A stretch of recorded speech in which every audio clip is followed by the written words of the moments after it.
திருவருகை காலம் 3ஆம் வாரம் செவ்வாய்க்கிழமை. இறைவாக்கினர் செப்பனியா நூலிலிருந்து வாசகம்.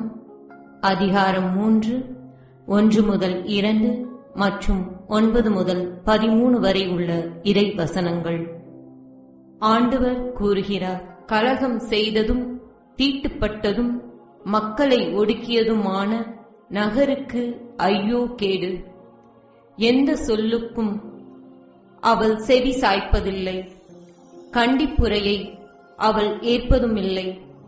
ஆண்டவர் மேல் அவள் நம்பிக்கை வைப்பதில்லை, தன் கடவுளை அண்டி வருவதில்லை. அக்காலத்தில் நான் மக்களினங்களுக்கு தூய நாவினை அருள்வேன். அப்போது அவர்கள் அனைவரும் ஆண்டவரின் பெயரால் மன்றாடி ஒருமனப்பட்டு அவருக்கு பணிபுரிவார்கள். எத்தியோப்பியாவின் ஆறுகளுக்கும் அப்பாலிருந்து என்னை மன்றாடுவோர் சிதறுண்ட என் மக்கள் எனக்கு காணிக்கை கொண்டு வருவார்கள். எனக்கு எதிராக எழுந்து நீ செய்த குற்றங்களை முன்னிட்டு அந்நாளில் அவமானம் அடைய மாட்டாய். ஏனெனில் அப்பொழுது இருமாப்புடன் அக்களித்திருப்போரை உன்னிடமிருந்து அகற்றிவிடுவேன். இனி ஒருபோதும் எனது திருமலையில் செருக்கடைய மாட்டாய். ஏழை எளியோரை உன் நடுவில் நான் விட்டு வைப்பேன். அவர்கள் ஆண்டவரின் பெயரில் நம்பிக்கை கொள்வார்கள். இஸ்ரேலில் எஞ்சியோர் கொடுமை செய்ய மாட்டார்கள். வஞ்சகப் பேச்சு அவர்களது வாயில் வராது. அச்சுறுத்துவார் யாருமின்றி அவர்கள் மந்தை போல் மேய்ந்து இளைப்பாறுவார்கள்.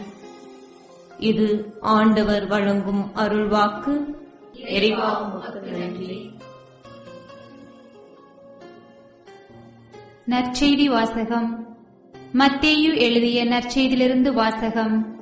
அதிகாரம் 21, இறை வசனங்கள் 28 முதல் 32 முடிய. அக்காலத்தில் இயேசு தலைமை குருக்களையும் மக்களின் மூப்பர்களையும் நோக்கி கூறியது: இந்த நிகழ்ச்சியை பற்றி நீங்கள் என்ன நினைக்கிறீர்கள்? ஒரு மனிதனுக்கு 2 புதல்வர்கள் இருந்தார்கள். அவர் மூத்தவரிடம் போய், மகனே, நீ இன்று திராட்சை தோட்டத்திற்கு சென்று வேலை செய் என்றார். அவர் மறுமொழியாக, நான் போக விரும்பவில்லை என்றார். ஆனால் பிறகு தம் எண்ணத்தை மாற்றிக்கொண்டு போய் வேலை செய்தார். அவர் அடுத்த மகனிடமும் போய் அப்படியே சொன்னார். அவர் மறுமொழியாக, நான் போகிறேன் ஐயா என்றார். ஆனால் போகவில்லை. இவ்விருவருள் எவர் தந்தையின் விருப்பப்படி செயல்பட்டவர் என்று கேட்டார். அவர்கள் மூத்தவரே என்று விடையளித்தனர். இயேசு அவர்களிடம், வரி தண்டுவோரும் விலை மகளிரும் உங்களுக்கு முன்பாகவே இறையாட்சிக்கு உட்படுவர் என உறுதியாக உங்களுக்கு சொல்கிறேன். ஏனெனில் யோவான் நீதி நெறியை காட்ட உங்களிடம் வந்தார், நீங்களோ அவரை நம்பவில்லை. மாறாக வரி தண்டுவோரும் விலை மகளிரும் அவரை நம்பினர். அவர்களை பார்த்த பின்பும் நீங்கள் உங்கள் எண்ணத்தை மாற்றிக்கொள்ளவும் இல்லை, அவரை நம்பவும் இல்லை என்றார். இது கிறிஸ்து வழங்கும் நற்செய்தி. கிறிஸ்துவே உமக்கு புகழ்.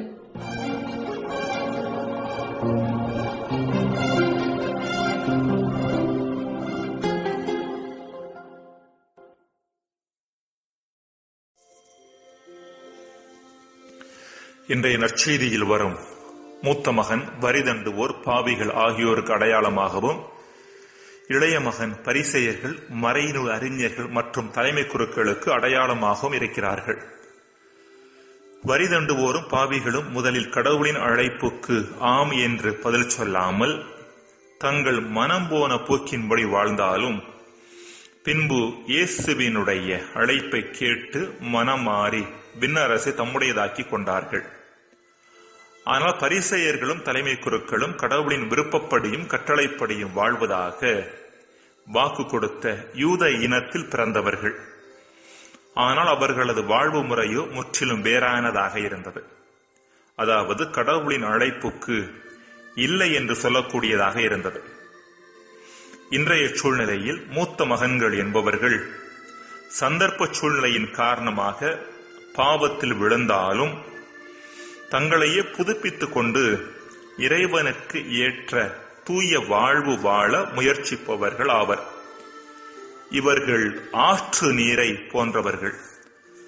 ஓர் ஆறானது தான் போகிற பாதையில் அழுக்குகளையும் அசிங்கங்களையும் சேர்த்து கொண்டாலும் தொடர்ந்து பயணித்து அழுக்குகளை புறந்தள்ளி அசிங்கங்களை வெளித்தள்ளி தன்னை புதுப்பித்து தூய நீராக தன்னை மாற்றிக்கொள்கிறது. புனிதர்களில் ஏராளமானவர்கள் இந்த வகையை சார்ந்தவர்கள்.